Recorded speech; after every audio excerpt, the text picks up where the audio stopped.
আহা মা আনজালনা আলাইকাল কুরআনা লিতাশকা, আমি বান্দার উপর কুরআন অবতীর্ণ করিয়াছি বান্দাকে কষ্ট দেওয়ার জন্য না। অথচ বান্দার উপর কুরআন অবতীর্ণ করিয়াছি বান্দাকে সহজ রাস্তা দেখায় দেওয়ার জন্য।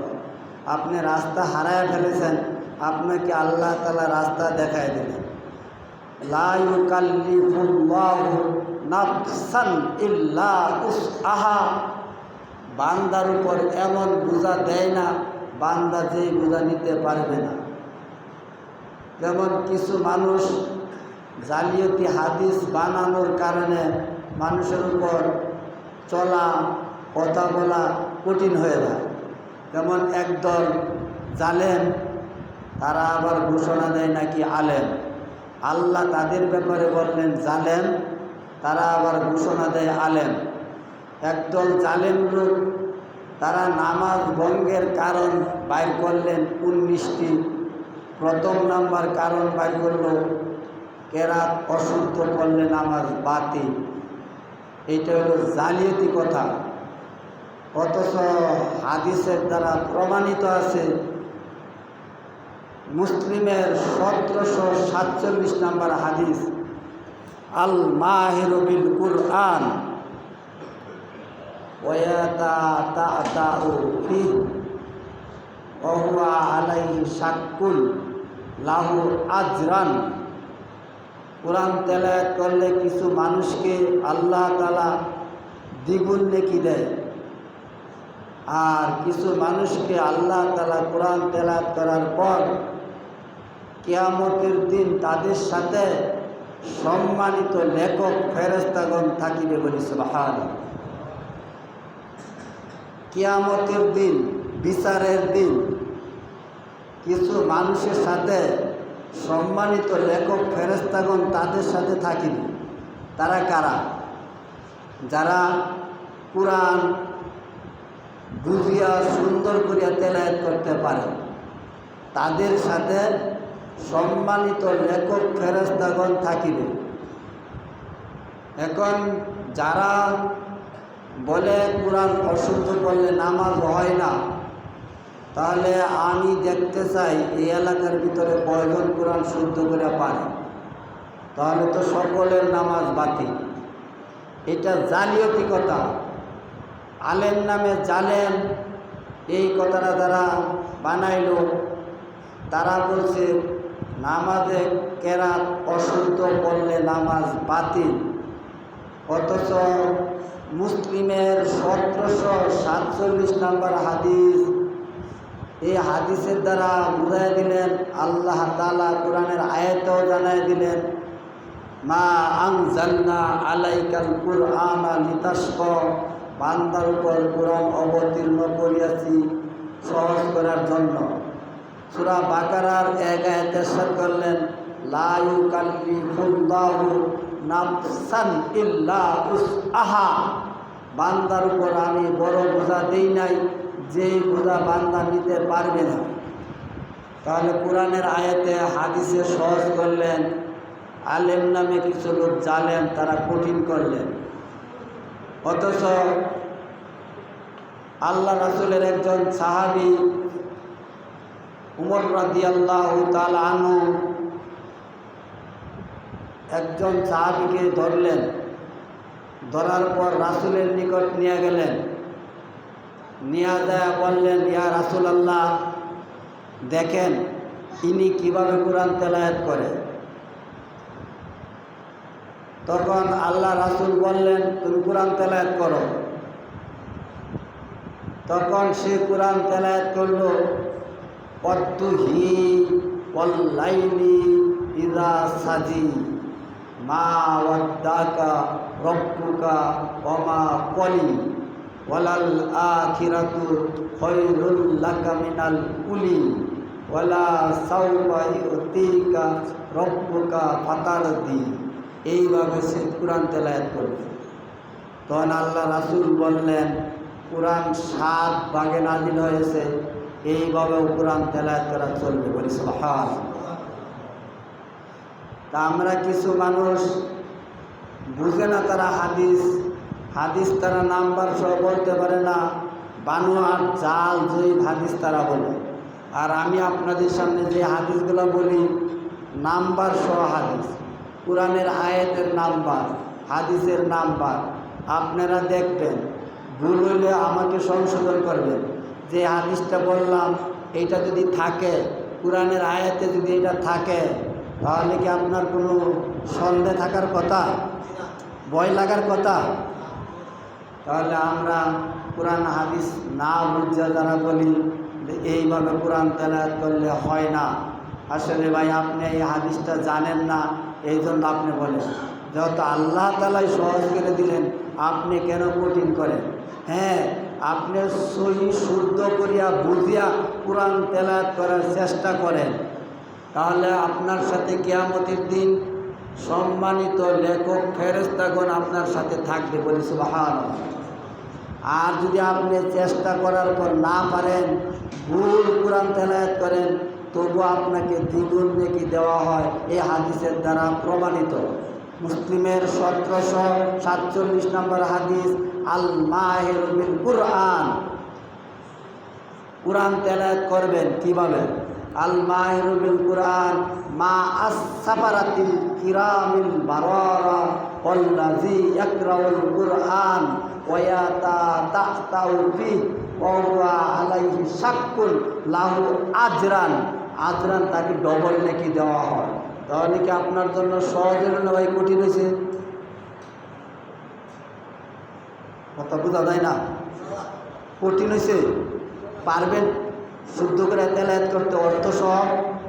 এক বক্তা, নকলা গুরুস্থান সভাও বড়, বক্তাও বড়, উনি বলতেছে নামাজে দাঁড়ানির পর অন্য দিক মন গেলে নামাজ হয় না।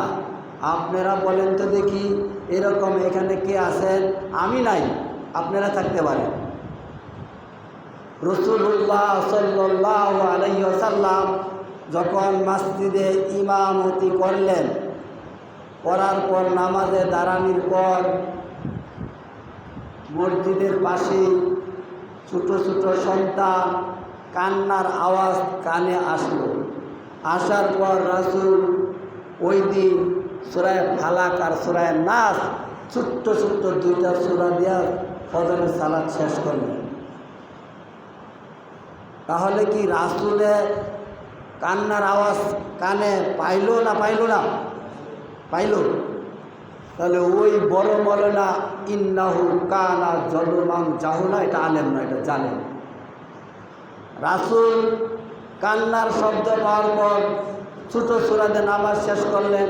মহিলারা যেন নামাজ শেষ করার পর তাদের কান্না থামানোর জন্য যাইতে পারে, তাহলে রাসূলের কানে আওয়াজ আসলো বাহিরের, আর কত বড় আলেম, তার কানে বাহিরের শব্দ আসলে অন্য দিক গেলে তার নামাজ হয় না, তাহলে সে নামাজ পড়াই জানে না, হাদিসও বুঝে না। তাহলে এইবার আপনি বলুন তো দেখি, সহজ হইল না কঠিন হয়েছে ভাই? আমার মনে হয় বর্ষের কথা বোঝা যায় না। অন্য দিক মন গেলেন, যাওয়ার পরেও রাসূল সূরা ছোট তেলাওয়াত করে নামাজ শেষ করলো, তাহলে রাসূলের নামাজ হয়েছে না বাতিল? তাহলে আপনার মন অন্যদিকে গেলেও নামাজ নষ্ট হবে না, যদি নামাজের কি থাকে আপনার এদিকেও খেয়াল থাকে। একজন মহিলা যদি 3টা কাজ করতে পারে, যেমন এক সময় একজন মহিলা দান এইভাবে উঠতেন, এটা হাদিস না, আপনাদের বোঝানোর জন্য বলছি। দান এইভাবে উচ্চা বাড়া বান্না রান্না করে খাইতেন, এরকম এক সময় আপনারা দেখছেন? আচ্ছা, মেয়েটা দান লাড়া দিল, আবার ওই উষা দান পার দিতেছে আরেকজন, ওই লুডোর ভিতরেও আবার হাত দিয়ে লাড়া দিল, আবার একটা মুরগি আছে এটাও খেতে এলো, তারা হাতও চেটকিল না, দানও করলো না, মুরগিও খাইতে পারলো না, সে 3টা কাজ করতে পারলো। যদি মুরগি খেদাইতে দেয় হাত চেটকে দেয় তাহলে তার সমস্যা, যদি সে তিনটা কাজ করতে পারে, আপনি যদি নামাজে মন থাকে, অন্যদিকেও যদি মন যায়, তাহলে আপনার নামাজ নষ্ট হবে না। ওই বড় সবার বড় আলেম বলার পর এই কথাটা পরবর্তীতে আরেক আলেম উঠা বইলা দিছে। তারপরে মজলিসের মানুষ খুব আনন্দিত হয়েছে। প্রথম মজলিসের মানুষ খুব বিরক্ত হয়েছে, যারে আমাদের নামাজ দিতে হয় না। নামাজে কেরাত অশুদ্ধ করলে নামাজ বাতিল, নামাজে মন অন্য দিক গেলে নামাজ বাতিল। তাহলে কি আপনাদের মতো মানুষের নামাজ পড়া সম্ভব না অসম্ভব? এই রাউর পাবো এখন কোরআনের আয়াতে কি কইলেন? সূরা তাহা আয়াত নাম্বার 2, মা আনজালনা আলাইকাল কুরআনা লিতাশকা, বান্দার উপর কোরআন অবতীর্ণ করিয়াছি বান্দাকে সহজ করার জন্য। সূরা বাকারা লা ইউকাল্লিফুল্লাহু নাফসান ইল্লা উসআহা, বান্দাকে এমন বোঝা দেই নাই যেটা নিতে পারবে না। আপনার গ্যাসের সমস্যা, সেকেন্ডে সেকেন্ডে বায়ু আসে, অসুস্থতা থাকলে প্রস্রাব ফোড়ায় ফোড়ায় পড়তে থাকে, বায়ু আসতে থাকে। বলেন তো দেখি, ওযু করার পর বায়ু আসলে ওযু থাকে না ভাঙ্গে? ভাঙ্গে। তাহলে তো আপনি এইটুক জানার পরে যদি আপনি মনে করেন নামাজে দাঁড়াইতে ওযু ভাঙ্গে না, বারে বারে খালি আপনি ওযুই করবেন, নামাজ কখন পড়বেন? তাহলে এই ব্যাপারেও বললেন, যদি তুমি অসুস্থতা থাকো, আল্লাহ বান্দার অন্তরের খবর রাখেন। সূরা মুলুক 13 নম্বর আয়াত, ইন্নাহু আলিমুম বিযাতিস সুদূর, যদি আপনার বায়ু সর্ব অবস্থা আসতে থাকে, ওই অবস্থায় আপনি সালাত আদায় করতে পারবেন। তাহলে ভাই সহজ হলো না কঠিন হয়েছে?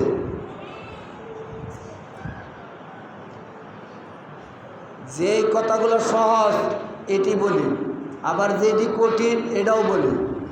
জুমার আজান দেওয়ার পর কেউ যদি একজন আরেকজনের সাথে কথা বলে, তার জুমার সব বাতিল। তাহলে আপনারা আজকেও যারা আজানের পর ইমাম মেম্বর দাঁড়ানির পর ঢুকলেন, তাদের নাম লেখা হয় না, তাদের জুমার সব দেওয়া হয় না। উবাই ইবনুল কাব রাদিয়াল্লাহু তাআলা আনহু জাবের রাদিয়াল্লাহু তাআলা আনহুকে জিজ্ঞাসা করলেন খুতবা চলন্ত অবস্থায়, ভাই জাবের, আল্লাহ রাসূল সূরা তওবা তেলাওয়াত করতেছে, এটা কখন নাজিল হয়েছে? এটা কি ভাই দুনিয়াদারি কথা জিজ্ঞেস করছে? কেমন আছেন, ভালো আছেন জিজ্ঞেস করছে? কি দিয়া খাইছেন, গরু কত দাম হয়েছে জিজ্ঞেস করছে? ভালো কথা জিজ্ঞাসা করছে। আল্লাহ রাসূল মেম্বরে দ্বারা খুতবা দেওয়া শুরু করলেন, সূরা তওবা তেলাওয়াত করা শুরু করলেন। উবাই ইবনুল কাব রাদিয়াল্লাহু তাআলা আনহু জাবেরকে জিজ্ঞেস করলেন, ভাই জাবের, রাসূল যে সূরা তওবা তেলাওয়াত করতেছে, এটা কখন নাজিল হয়েছে? জাবের একটা কথাও বলে নাই, রাগান্বিত মেজাজে তার দিকে তাকাইলেন, একটা কথাও বললেন নাই, হা না কিছুই বললেন না। এক এক করে ওই ব্যক্তি 3 বার জিজ্ঞাসা করলেন, 3 বার জাবের তার সাথে কথা বললেন না। খুতবার শেষে রাসূলকে জিজ্ঞাসা করলেন জাবের, ইয়া রাসূলুল্লাহ, উবাই ইবনুল কাব আমাকে এক এক করে 3 বার এই কথাটা জিজ্ঞাসা করছে, আপনি বলুন কি হয়েছে? আল্লাহ রাসূল বললেন, উবাই ইবনুল কাব জুমার সব পায় নাই। তাহলে আপনি যে কথা বলছেন আপনি পাইছেন? আপনিও পান না। অথচ একজন ব্যক্তি জুমার আদব রক্ষা করে যদি জুমার সালাত আদায় করে, ওই ব্যক্তির বিগত 7 দিন অথবা 10 দিনের গুনাহ আল্লাহ মাফ করিয়া দেবেন। সুবহান। বসার আদব নাই, শোনার আদব নাই, জুমার আদব নাই, আসার আদব নাই, চলার আদব নাই।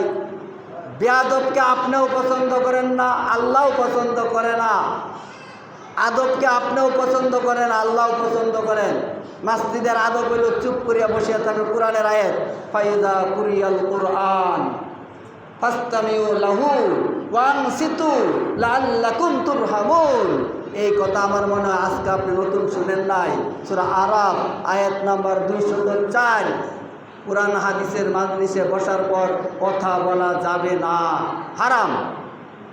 এরপরে মেম্বর দাঁড়ানির পর আপনি যদি কোনো মসজিদের আইবের হিসাব করেন, কোনো গল্প করেন, 2 জন মুসল্লি মিলায় যদি হাতে হাতে মুসাফাও করেন, সালাম প্রদান করেন একজন আরেকজনকে, তাও আপনার জুমার সওয়াব বাতিল। আমার বলার অধিকার নাই, রাসূল বলছেন। এক মুসল্লি আরেক মুসল্লিকে সালাম দিতে পারবেন না। মসজিদে ঢোকার পর সরাসরি সালাম দিয়ে ঢুকবেন, আসসালামু আলাইকুম ওয়া রাহমাতুল্লাহ। এক মুসল্লি আরেক মুসল্লির সাথে সাক্ষাৎ হয়েছে 1 বছর পর, হাতে হাতে হাত মুসাফা করতেও পারবেন না। অথচ একজন মুমিন আরেকজন মুমিনের সাথে হাতে হাতে হাত মুসাফা করলে শীতকালে গাছের পাতা যেভাবে জড়িয়া পড়িয়া যায়, একজন মুমিন আরেকজন মুমিনে হাত মুসাফা করলে ওই দুইজনের গুনাহ এইভাবে জড়িয়া পড়িয়া যাবে। সুবহানাল্লাহ। এত সওয়াবের কাজ থাকা সত্ত্বেও খুতবা চলন্ত অবস্থায় দুইজন মুসাফা করতে পারবেন না। মান দা ইলা হুদান কানা লাহু মিন আজরি মিসলু মিন উজরি মান তাবিয়াহু ওয়ালা ইয়ানকুসু মিন উজরিহিম শাইআ।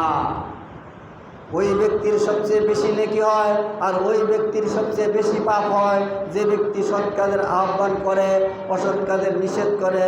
ওই ব্যক্তি সবচেয়ে সমাজের মধ্যে বেশি সওয়াব হয়। এই সব কাজটাও আপনি খুতবা চলন্ত অবস্থা বলতে পারবেন না। সৎ কাজের আদেশ, অসৎ কাজের নিষেধ খুতবা চলন্ত অবস্থা আপনি বলতে পারবেন না। চুপ করো এটাও আপনি বলতে পারবেন না, চাই আপনি মানেন চাই না মানেন। একজন কথা বলছে, আপনি বলবেন চুপ করো, এটাও আপনার কথা বলা হয়েছে, এটাও আপনি বলতে পারবেন না। এটা অসৎ কাজের নিষেধ করলেন। অথবা অসৎ কাজের নিষেধ করলে আর সৎ কাজের আদেশ করলে, যে ব্যক্তি দাওয়াতের কাজ করে ওই ব্যক্তির দাওয়াতে যত মানুষ আসে আর যত মানুষের যত নেকি হয়, ও যে ব্যক্তি দাওয়াত দিল তার সমপরিমাণ নেকি হয়। আর যে ব্যক্তি দাওয়াত দিল অন্যায় কাজের, যত মানুষ আসে তার যত গুনাহ হয়। যে ব্যক্তি অন্যায় কাজের দাওয়াত দিল তার সমপরিমাণ গুনাহ হয়। বলি নাউজুবিল্লাহ। কি ভাই, গান বাজনার দাওয়াত দেয় না? হই হই কাণ্ড, রই রই ঝুমুর ঝুমুর দাওয়াত দেখি দেয় না? যে ব্যক্তি এই দাওয়াত দিল, যে ব্যক্তি গানের দাওয়াত দিল, ওই ব্যক্তির দাওয়াতে যত মানুষ আসলো, যত মানুষ আসার পর তাদের যত পাপ হয়, যে ব্যক্তি দাওয়াত দিল তার সমপরিমাণ পাপ হয়। আর যে ব্যক্তি মসজিদে আজান দিল, আজান শোনার পর মুসল্লিদের স্মরণ হয় যে মসজিদে আজান হয়েছে, আর এই আজানের শব্দ যত মানুষ পায় আর যত মুসল্লি নামাজে আসে, সকল মুসল্লির যত নেকি হয়, যে ব্যক্তি দাওয়াত দিল তার সমপরিমাণ নেকি হয়। এত নেকি থাকা সত্ত্বেও ওই ব্যক্তি যদি আজান দেওয়ার পর যদি বলে কথা বলিও না, চুপ করো, ওই ব্যক্তির তোমার সওয়াব বাতিল। চাই আপনারা মানেন চাই না মানেন, হাদিসে আছে তাই বলি। মান দা ইলা হুদান কানা লাহু মিন আজরি মিসলু মিন উজরি মান তাবিয়াহু ওয়ালা ইয়ানকুসু মিন উজরিহিম শাইআ। তার থেকে বিন্দু পরিমাণ নেকি কমানো হবে না। আপনারা যে আসলেন দাওয়াত দেওয়ার পর আপনাদের নেকি কমানো হবে না, তার থেকে বিন্দু মাত্র আপনাদেরকে আল্লাহ নেকি দিবেন। আর যিনি আজান দিলেন উনি সকলের চেয়ে বেশি নেকি পাবেন যদি আল্লাহকে খুশি করার জন্য আজান দেয়া থাকে। যদি তার অন্তরে কোনো জিদ হিংসা থাকে তাহলে চলবে না। যদি সে আল্লাহকে খুশি করার জন্য দাওয়াত দেয়া থাকে, অতঃপর যদি সে একজন ইমাম সাহেবের ত্রুটি দেখে সে তাকে সুস্থভাবে বলবে যে ভাই এটা করা কেমন হয়, হাদিসে আছে, যদি জানা থাকে সে উত্তর দিব। কিন্তু তার সাথে হিংসা রেষারেষি কইরা আপনি আজানও দেওয়া বাদ দিলেন, নামাজও পড়া বাদ দিলেন। হ্যাঁ, ইমাম সাহেবের তো কেরাত ভালো না, তার পাশে নামাজ তো হয় না, আপনি নামাজ পড়া বাদ দিলেন। এই ব্যাপারে রাসূল সুন্দর করে বুঝাই দিলেন, আপনি যদি ইমাম সাহেবের থেকে সুন্দর তেলাওয়াত করতে জানেন তাহলে আপনি ওই ব্যক্তির পিছে সালাত আগে আদায় করবেন, তারপর আপনি আবার দ্বিতীয়বার সালাত আদায় করবেন। এই তো রাস্তা। যদি আপনি জানেন আপনার ইমাম সাহেবের কেরাত পছন্দ হয় নাই, অনেক ভুল, তাহলে আপনি আবার কি করবেন, পাশাপাশি আবার আপনি পড়বেন। কিন্তু আপনি এই অহংকার গৌরব করতে পারবেন না যে ইমাম সাহেবের কেরাত ভালো না, এই জন্য বাড়িতেই সালাত আদায় করি। মান সামিয়া নিদা ফালাম ইয়াতি ফালা সালাতাল্লাহ। যে আজান শুনল, জামাতে নামাজ পড়ল না, বাড়িতে নামাজ আদায় করলো, রাসূল বললেন তার সালাত নেই। আরও রাসূল বললেন আমার মন চায় যে আজান শোনার পর নামাজে আসলো না, আমার মন চায় তার বাড়ি ঘরটা জ্বালায় দেই। রাসূল কি রাগ করলেন না খুশি? এটি শুনেন নাই? এই কথা শুনেন নাই কোনো দিন? যে রাসূল বললেন আজান শোনার পর মসজিদে আইল না, যে কোনো বিষয় নিয়ে অহংকার করলো, গৌরব দেখাইলো, মসজিদে আইল না। রাসূল হাদিসের দ্বারা বুঝাইলেন মান সামিয়া নিদা ফালাম ইয়াতি ফালা সলাতালা, তার সলাত নেই। যে আজান শুনতে পাইল, বাড়িতে সলাত আদায় করলো, রাসূল বললেন তার সলাত পড়লেও নাই। এবার যদি আপনি বাড়িতে পড়তে চান, আরেকটা হাদিস আছে আবু দাউদের 431 নম্বর হাদিস। যদি এইটা পালন করতে পারেন তাহলে এই জামাতের থেকে আপনি আরও বেশি ফজিলত নেকি পাবেন, জামাতের থেকে উত্তম নেকি পাবেন। এটা তো আপনি আরও পারবেন না। এই হাদিসের নাম্বার কত বলছি? আবু দাউদ 431। আল্লাহ রাসূল একজন সাহাবীকে ডাক দিলেন। সাহাবীটার নাম হলো আবু যর। ইয়া আবাজার কাইফা আনতা ইজা কানাত আলাইকা উমারাউ ইউমিতুনাস সালাহ আও ক্বালা ইউআখিরুনাস সালাহ কুলতু ইয়া রাসূলুল্লাহ ফামা তা'মুরুনি ক্বালা সাল্লাস সালাতা লিওয়াক্তিহা ফাইন আদরাকতাহা মাআহুম ফাসাল্লাহা ফাইন্নাহা লাকা নাফিলা। হে আবু যর, তোমার শাসকগণ যদি সালাতকে বিলম্ব করে আদায় করে, মৃত্যু সালাত, ওই জামাত মরা জামাত, ওই সালাত মৃত্যু সালাত, রাসূল বললেন, আমি তো বলি নাই। 12টা 4-এ জোহরে রক্ত আসে, একটায় আজান দিয়ে 1:30টায় নামাজ পড়ে সারা জীবন, আর পাল্টায় না। অথচ মাগরিবের নামাজ 5:30 থেকে 7টা পর্যন্ত যা। এখন 7টা পর্যন্ত সূর্য ডুবা হয়। এখন মাগরিবের নামাজ আমরা 7টার পরে পড়ি, আর এক সময় মাগরিবের নামাজ 5:30টায় পড়ি। তাহলে 5:30 থেকে 7টা, এইটা তারা ঠিকই নেয়, কিন্তু জোহর কব্বর গ্যারান্টি বাপদাদা থেকে শিক্ষা আছে, 1:30টা থেকে আর পিছায় না। রাসূল বললেন তাদের সালাত মৃত্যু সালাত। রাসূল বললেন তাদের জামাত মরা জামাত। তাদের জামাতে নামাজ পড়া থেকে তুমি ওয়াক্ত হওয়ার সাথে সাথে যদি একাই নামাজ আদায় করিয়া নেও, তাহলে তোমাকে আল্লাহ তাআলা পূর্ণ জামাতের নেকি দান করবেন। বলি সুবহানাল্লাহ। পারবেন? এইটা হইলে আপনি একা সালাত ঘরে আদায় করতে পারবেন। এটার জন্য সহজ আছে। আর অন্য ক্ষেত্রে ঘরে সালাত আদায় করতে পারবেন না, আরেকটা উযুর আছে। সেটা হইল কি, যদি আপনি দেখেন শিল তুফান অথবা বাঘ ভাল্লুকের ভয় অথবা শত্রুর ভয় নামাজ আসতে হইলে, রাসূল সাহাবী আজমাইনদেরকে বুঝ দিলেন তোমাদের কাছে শত্রু আছে, আক্রমণ করে। যদি শত্রুর ভয় থাকে, রাসূল অন্ধকারে ফজরের সালাত শেষ করতেন। যদি তোমাদের শত্রুর ভয় থাকে তাহলে বাড়িতে সালাত আদায় করবা। যদি অসুস্থতা থাকো, কীরকম অসুস্থতা, একটু হালকা জ্বর, জ্বর চেতানি কোয়ান মাসে বেশি না, মসজিদে কি বেজাম। আমি আমার এক মুসলিমে কইছিলাম, এই জামাতে নামাজ পড়া গেলেন নাকি? বাড়িতে বললেন। ওর বউ কয় কি, ও জ্বরে আবল তাবল করতেছে, মসজিদে কি বেজাম। আমি পরে কইলাম, জ্বরে আবল তাবল করে, গরু তো নিয়ে চড়াতি খুঁড়ি মারে, ধান খেতে তো আর মারল না। বললে কত ধান খেত, আবল তাবল করে ধান খেতে মেরে থইতো। আমার এক জেরি যায় রতন জ্বরটা চাইতেছে। আমি বলছি নামাজ পড়তুন, ও বাবা আমি কথা কবাই না ঠিক মতে। রতন জ্বরটা তো কইতে ভুল করলেন না, এই তাল বাহানা কুলাইতো না। এটি হলো তাল বাহানা। একটু জ্বর কুহাইলেন, সিধা সিধা মেঘ, আপনি বাড়িতে সালাত আদায় করলেন। একটা কথাই আপনাকে বোঝাচ্ছি, হালকা একটু মেঘ হইলে আপনি বাড়িতে সালাত আদায় করলেন। মেঘ, আল্লাহ অন্তরের খবর রাখেন। ইন্নাহু আলিমুম বিজাতিস সুদূর, সূরা মুলক 13 নম্বর আয়াত। কিন্তু হালকা একটু বৃষ্টির জন্য পারবেন না। যদি দেখেন ঝড় তুফান শিল পড়তেছে, আপনার সমস্যা, তখন আপনি বাড়িতে সালাত আদায় করবেন। চাই আপনি মানেন চাই না মানেন, ওমা আলাইনা ইল্লাল বালাগ, মানতেও পারে নাও মানতে পারে। কুরআন হাদিসের কথা কারো কাছে মিষ্টি লাগে, কারো কাছে তিক্ত লাগে। মিষ্টিও কারো কাছে তিক্তা লাগে, কারো কাছে মিষ্টি লাগে। বাজারে যে মিষ্টি বেছে সবার কাছে মিষ্টি লাগে না, কারো কাছে তিতা লাগে। মিষ্টি কি ভাই তিতা দিয়ে বানায় না, মিষ্টি মিঠা দিয়ে বানায়। যার অসুস্থতা জ্বর, তার কাছে মিষ্টি তিতা লাগে, মিঠা লাগে না, খাইতে পারে না, জোর করে দিলেও ফালাইয়া দেয়। এরকম কিছু কোরআন হাদিসের কথাও কারো কাছে মিষ্টি লাগে না, তিক্ত লাগে। আল্লাহ কুমরুন ওলাউকানা দুররুন, হক কথা তিতা, উচিত কথায় বন্ধু বেদার, ততাবাদ দিলে বিড়াল বেদার। আসলে খাঁটি মুসল্লি যারা, তারা মনে করে যে না আমরা ভুল করছি, আগামী জুমায় আইসা আর রাও করব না।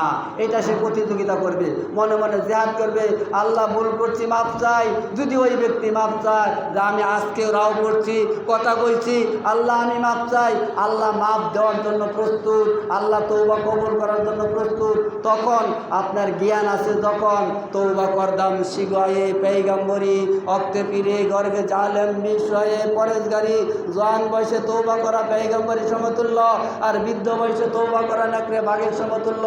আপনি যদি আজকেও মনে মনে তৌবা করেন যে আল্লাহ আজানের পরে তো আমি কথা বলছি, আল্লাহ তুমি আমাকে মাফ করো, আমি আর বাকি জীবনে আজানের পরে মসজিদে ঢুকার পর দুইজনে মিলে আর কথা বলবো না, চুপ করো, এই কথাও বলবো না, দাওয়াত দিব না, ভালো কাজও করবো না, কোনো কথাই বলবো না।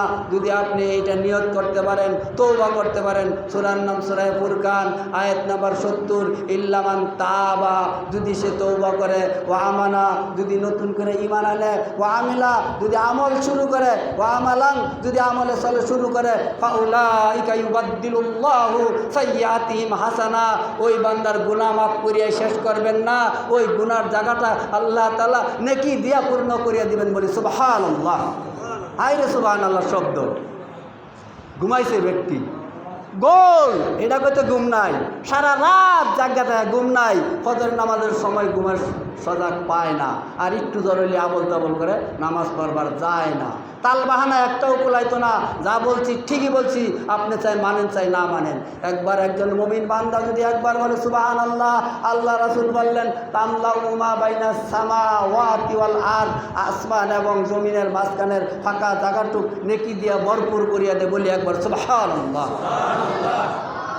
সুবহানাল্লাহ। আপাতত মনে মনে কইলেও দাড়ি লড়ার কথা আছে, দাড়ি তো লড়ল না মুরব্বী, আস্তে আস্তে সল্লা করলেও তার দাড়ি লড়ার কথা আছে। এত বলার পরেও কিছু মানুষ বলবে না, এটা আছে কোরআন হাদিসে। এত শোনার পরেও কিছু মানুষ শুনবে না, এটা আছে কোরআনে। সূরার নাম সূরা আরাফ, আয়াত নাম্বার 179, ওয়ালাকাদ জারা'না লি জাহান্নামা কাসীরাম মিনাল জিন্নি ওয়াল ইনস লাহুম কুলুবুল লা ইয়াফকাহুনা বিহা ওয়া লাহুম আয়ুনুল লা ইবসিরুনা বিহা ওয়া লাহুম আযানুল লা ইয়াসমাউনা বিহা উলাইকা কাল আনআমি বাল হুম আদাল উলাইকা হুমুল গাফিলুন। এই আয়াতে আল্লাহ তাআলা বললেন তাদের কান আছে, শুনলেও শুনবে না, তাদের চোখ আছে, দেখতেও দেখবে না, তাদের অন্তর আছে, কলব আছে, উপলব্ধি করতে পারে কিন্তু করবে না। এই কথাটি আল্লাহ কোরআনে জানাইলেন। আপনি আলহামদুলিল্লাহ বলতে পারবেন না, হাজারো বার বললেও বলতে পারবেন না, কারণ আপনার কান শুনলেও শুনে না। আজান হয়েছে, মসজিদে না এসে ওদিকে যা, খেলার দিকে যা, সারা রাত খেলা দেখে এমন লোক আছে, সারা রাত ঘুমায় না। আরে ভাই, মানুষে বলে বিনা লাভে বলে টাকার বোঝাও বয় না, আর লাভে বলে লোহার বোঝাও বয়। এত বেকুবের বেকুব, এরা বিনা লাভে সারা রাত নাইট ডিউটি করে, এদের কোনো লাভ নাই, 5 পয়সাও। এদের নাইট ডিউটিতে লাভ আছে ভাই? জানা থাকলে উত্তর দিবেন। এরা যে নাইট ডিউটি করলো লাভ আছে? আমার এক মুসল্লি হাসপাতালে চাকরি করে, ওই ঈদের সময় হইলে অন্যজনের কাছে টাকা দিয়া ডিউটি করবার দেয়, আবার নাইট ডিউটি হইলেও আরেকজনের টাকা দিয়ে দেয়, ও নাইট ডিউটি করে না। ওই বেকুবেও আবার এই নাইট ডিউটি রাত্রেবেলা বল খেলা দেয়। তাহলে আপনি দেখেন তো দেখি, এই বল খেলাটা সারা রাত দেখতে পারে কিন্তু ফজর নামাজ পড়তে পারে না। এটা আপনারা বুঝাচ্ছি, আপনি রাগ হইলে আমার কোনো সমস্যা নাই। আপনি এই মতো মানুষই তো সারা রাত খেলা দেখতেছে। আরে ভাই, আমার এক বোন জামাই খেলা শুরু হয়েছে, এই কথা শুনে দৌড় মেরে পড়ে যায়, ঠ্যাং ভেঙে আসে। খালি কইছে খেলা শুরু হয়ে গেছে, দৌড় মেরে যায় পড়ে যায়, ঠ্যাং ভেঙে আসে। মানে এত স্পিডে যাইতেছে, মানে ওর খেত গরু লাগলো এত তাড়াতাড়ি দৌড়ায় খেলাইতো না। আর শুনছে কারেন্ট আছে, খেলা শুরু হয়েছে, দৌড় মেরে দেয়, ঠ্যাংটা ভেঙে গেল। তো ভাই, তাদের এমন একটা নেশা, তাদের এমন একটা পেশা, তারা বুঝে না যে এটাও বুঝে না, বিনা লাভে মানুষের টাকার বোঝাও হয় না, আর সারাটা রাত এরা ঘুম থেকে খেলা দেখে কিন্তু ফজরের নামাজ পড়তে পারে না। কিয়ামতের দিন আল্লাহ তাআলা জিজ্ঞাসা করব, তোমাকে আমি 2টা চক্ষু দিয়েছিলাম, সূরা বালাদ আয়াত নাম্বার 8, 9, 10। কটা আয়াত কইলাম? কটা আয়াত কইলাম? সূরা বালাদ আয়াত 8, 9, 10। আলাম নাজআল্লাহু আইনাইন, আমি কি তোমাকে দুইটা চক্ষু দেই নাই? ওয়া লিসানাও ওয়া শাফাতাইন, আমি কি তোমাকে ঠোঁট আর জিহ্বা দেই নাই? আরে ভাই, আপনি কত সুন্দর আর কত ধনী, কত কোটিপতি, আপনার ঠোঁট যদি না থাকে, মারি যদি বাইরে থাকে, ভালো একটা মেয়ের আপনি বিয়েও করতে পারবেন না। আর এই ঠোঁটের কথা কইলেন, ওয়া লিসানাও ওয়া শাফাতাইন, আমি কি তোমাকে দুইটা চক্ষু দেই নাই ভালো মন্দ বোঝা দেখার জন্য? ভালো এবং মন্দ দুইটা দেখার জন্যই আমি কি তোমাকে দুইটা চক্ষু দেই নাই? ওয়া লিসানাও ওয়া শাফাতাইন, আমি কি তোমাকে ঠোঁট আর জিহ্বা দেই নাই কথা বলার জন্য? ওয়া হাদাইনাহুন নাজদাইন, আমি দুইটা রাস্তা দিয়েছি, একটা ভালো একটা মন্দ, একটা জান্নাত একটা জাহান্নাম। তোমার যেটা ইচ্ছা তুমি সেটাই নিতে পারো, কোনো জোরাজুরি নাই। রোজা না রাখলে ফেরেশতা আইসা 200টা চোর থাবড়াও মারে, নামাজ না পড়লেও চোর থাবড়া মারে না। কিন্তু আল্লাহ সুযোগ দিছে আপনাকে, আপনাকে স্বাধীনতা দিয়েছে। আপনি ইচ্ছা করলে মানতেও পারেন, নাও মানতে পারেন। আলোচনা শেষে বলে কি, ওমা আলাইনা ইল্লাল বালাগ, মানলে মানুক, না মানলে না মানুক। এরা কিয়ামতের দিন দেয় আফসোস করবো, আফসোস যে করবো এটাও আল্লাহ জানেন। এই জন্য আল্লাহ সূরা সাজদার 12 নম্বর আয়াতে বলছেন, রব্বানা, আপনি বলবেন, আপনি হয়তো আরবি পড়তে পারেন না, আলিফ বা উচ্চারণ করতে পারেন না, একটা হরফ আপনি জানেন না, কিয়ামতের দিন আল্লাহ তাআলার সাথে সরাসরি আরবিতে আপনি কথা বলবেন। সেই দিন আর আপনারা শিখা লাগবে না, আল্লাহ তাআলাই ব্যবস্থা করবেন। আপনি সেই দিন আল্লাহকে ডাক দিয়া বলবেন, কিয়ামতের দিন, বিপদের দিন, আপনি সেই দিন বলবেন, রব্বানা আবসারনা ওয়া সামিনা ফারজিনা নামাল সলিহা। ওগো আল্লাহ, দুনিয়াতে কোরআন হাদিস শুনেছি, নবী রাসূলদের কথা শুনেছি, জান্নাত জাহান্নামের কথা শুনেছি, বিশ্বাস করি নাই, বুঝি নাই, মানি নাই। এখন নিজ চোখে জাহান্নাম দেখতে পাইলাম, এখন বুঝ হয়েছে, এখন বিশ্বাস হয়েছে। আল্লাহ, আপনি আমাদেরকে একটু সময় দিন। ভাই, রিমান্ডে নেওয়ার পরেও, সারা বছর জেল খাটার পরেও, রিমান্ডে শাস্তি দেওয়ার পরেও, এরা আসার পরে খারাপই থইয়া এনা লইয়া চুর হিললে ডাকাত হইয়া না ভালো হইয়া, যদি হিললে চুর জেলখানায়, শেষে ডাকাত হয়ে বাইরে আয়। তো এখানে কইছে আল্লাহ তাআলা, এখানে কইছে এদেরকে যতই বোঝাও এরা বুঝতো না, এরা মানতো না, চুর ডাকাত হইয়া বাইরে হয়েছে।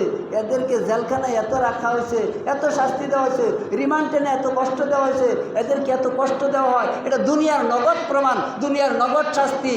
জেলখানার থেকে বাইরে যারা আসে, এরা কি একবারে ফেরেশতা, মসজিদ ছাড়ে না, খারাপি করে না, এরকম দেখছেন? কথাই কয়, নগদ প্রমাণ। জেলখানার শাস্তি ভোগ করার পরেও এরা কি খারাপি করে কি করে না? বেশি করে। এই যে ভাই বলছে বেশি করে।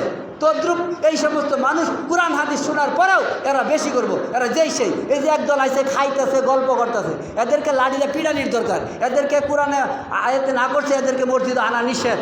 আপনি বলবেন না, আপনি কি বেশি জানেন? আপনার আয়াতের নাম্বার দিয়ে দেই আর একটা হাদিসের নাম্বার দিয়ে দেই।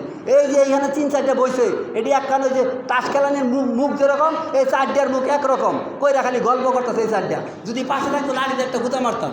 হাদিসে নিষেধ করছে এই সমস্ত। ওই যে আরেকটা কথা কয়, এই সমস্ত বাজে পোলাপান মসজিদে আনা নিষেধ। প্রত্যেকটা সময় আছে। 7 বছরের নামাজ ফরজ হয়, যারা বুঝে তাদেরকে মসজিদে আনতে হয়, যারা বুঝে না তাদেরকে মসজিদে আনতে হয় না। কোরআনের আয়াত আপনি নেন, সূরা মুনাফিকুন আয়াত 9, আল্লাহ তাআলা কি কয়? ইয়া আইয়ুহাল্লাযিনা আমানু। সূরা মুমিনের 9 নম্বর আয়াতে বলছেন, ইয়া আইয়ুহাল্লাযিনা আমানু। আয়াতটা আমার স্মরণে আসতেছে না, আপনার আয়াতটা বাইরে দেখবেন। আল্লাহ তাআলা এই আয়াতে বলছেন, সূরা মুনাফিকুন 9 নম্বর আয়াতে বলছেন যে সন্তান সন্ততি দন মাল এবাদতের ক্ষতি যেন না করে। তাদেরকে সন্তান সন্ততি এবাদতের ক্ষতি করে, আর সাহাবীদের সন্তান সন্ততি এবাদতের ক্ষতি করতে পারতো না। সাহাবীদের সন্তান ছোটো ছোটো কান্না করছে, পিছন দিয়ে ডাকছে, আব্বু আব্বু ডাকছে, পিছনের দিকে তাকাই নাই। রাসূল ডাক দিছে, রাসূলের ডাকে তারা গেছে। আপনারা এটাও শুনছেন, হজরতে হামজা রাদিয়াল্লাহু তাআলা আনহু একজন সাহাবী, উনি যেই রাত্র বিবাহ করে গড়ে নিলেন, ওই রাত্রই আল্লাহ রাসূল তাকে ডাক দিলেন যুদ্ধে যাওয়ার জন্য। ওই রাত্রেই স্ত্রী সহবাস করার পর গোসল করার সময় তিনি পায় নাই। রাসূলের ডাক দেওয়ার সাথে সাথে আর কোনো তাল বাহানা দেখায় নাই, সরাসরি রাসূলের ডাকে আইসে গেছে। তার স্ত্রী পিছন থেকে বলছে যে আপনি আরেকবারের মতো আমার ঘরে আসেন, আপনি তো গোসল ফরজ হয়েছে, গোসল করলেন না, আপনারে তো আমি ভালো করে দেখতেই পারলাম না, আপনি আরেকবারের মতো আসেন, আপনাকে আমি আর একটু দেখি। হামজা রাদিয়াল্লাহু তাআলা আনহু ফরজ গোসল করার সময় নিলেন না, ছেলে মেয়ে ডাক দিলেন পিছনের দিকে তাকাইলেন না, স্ত্রী পুত্র ডাক দিলেন পিছনের দিকে তাকাইলেন না। রাসূলকে তারা কীভাবে মহব্বত করলেন, রাসূলকে মহব্বত করার সাথে সাথে হামজা রাদিয়াল্লাহু তাআলা আনহু রাসূলের ডাকে যায় যুদ্ধে যায় শহীদ হয়ে গেলেন। আল্লাহ তাআলা আসমানে উড়াইয়া ফেরেশতা দিয়ে তাকে গোসল করাইলেন, বলি সুবহানাল্লাহ। তাহলে দেখেন, তারা স্ত্রী পুত্রর দিকে এত মহব্বত করে নাই। নূহ আলাইহিস সালাম তার পুত্র কেনান চোখের সামনে পানি খেয়ে হাবুডুবু খায় মরছে। 4 জন পুত্র, কেনান তার চোখের সামনে পানির ভিতরে হাবুডুবু খায় মরছে। কেনান মায়া করছে না, দয়া করছে না, ওটাই নাই। আল্লাহ তাআলার আইন মানছে, আপনি আর আমি মানি না। আল্লাহ তাআলা বললেন, নূহ তোমার পুত্রের দিকে তুমি যদি মায়া করো, আল পরিবার যদি দাবি করো, তাহলে তোমাকে নবুয়তি কেটে দেওয়া হবে। আর ডাক দেয় নাই, নৌকায় উড়াই নাই। নূহ বলতেন কি, তার বাবাকে বলতেন, কেনান তার বাবাকে বলতেন, বাবা তোমার আল্লাহর পানি কত আছে আমি দেখব, জুতি পাহাড়ের উপরে উঠব। জুতি পাহাড়, বিশাল বড় এক পাহাড়। তিনি মনে করছে আল্লাহর পানি আর কত আছে, জুতি পাহাড় তো উড়ে যাওয়ার কথা না। আমগর এই 88 বন্যা হয়েছে, মসজিদের ছাদের উপরে দেখি বানিয়ে গেছে। আর জুতি পাহাড় এই মসজিদের ছাদের মতো না, আরও হাজারো গুণ উঁচা। ওর কোনো বয়ের কারণই নাই। সে মনে করতেছে হাম, শাম, এপাস, কেনান 4 জন পুত্র আছে। 3টা নবীর কথা মানছে, নূহ নবীর স্ত্রীও কথা মানে নাই, কেনানও মানে নাই। 2 জন মানে নাই। আর কয়জন মানছে? 3 জন মানছে।